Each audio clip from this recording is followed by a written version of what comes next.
In Malaysia, the adaptive reuse of heritage buildings is emerging as a pivotal trend, reflecting a deeper understanding of the importance of cultural preservation.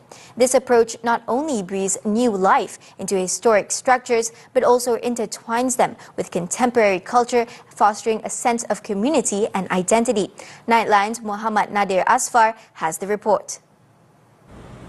Kuala Lumpur is synonymous with being the home of many iconic buildings, such as the Petronas Twin Towers, which itself is a popular tourist attraction. The city also harbors a number of historical heritage buildings that attract both local and foreign tourists. These structures serve as key attractions, showcasing the rich cultural tapestry and architectural diversity of the region.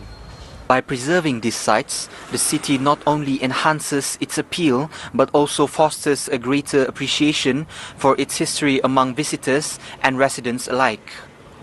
Malaysian Institute of Architects (PAM President Professor Adrianta Aziz believes that the adaptive reuse of such buildings connects heritage to contemporary culture, aligning with changing times while preserving their historical significance.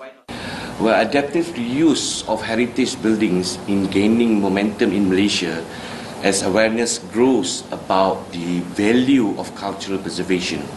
The trend reflects a shift towards recognizing these buildings not just as relics but as assets that contribute to our collective identity.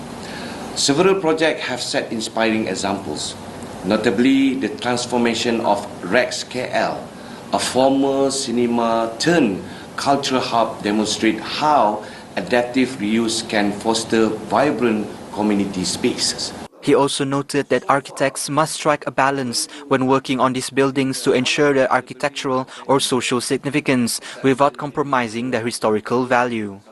Achieving this balance requires sensitivity and creativity. Architects must start with a deep understanding of the building's original design, materials, and historical context. One effective strategy is to adopt a minimal intervention approach where essential elements are restored or preserved and contemporary additions are designed to complement rather than overshadow the heritage character. Meanwhile, Professor Jimmy Lim, an advisor for Badan Warisan Malaysia (BWM), believes that heritage extends more than just physical buildings, and any development should not damage these irreplaceable sites. In the early days when Pasar Semi first started, a lot of restaurants would have people sitting on the piazza between the central market and the river. At night, it's quite nice, but now nobody sits there because the train is going up and down. Now, issues like this we need to address, because we cannot stop development. But in this development, how do we still maintain the quality of that place? This is what it is all about. Adaptive reuse gives heritage buildings a new lease on life by blending history with modern needs. It also creates spaces which allows us to preserve our cultural identity while also driving economic and social growth. These projects remind us that while progress is important, our heritage is a foundation which we can build upon. I'm Muhammad Nadir Asfar for Nightline TV3.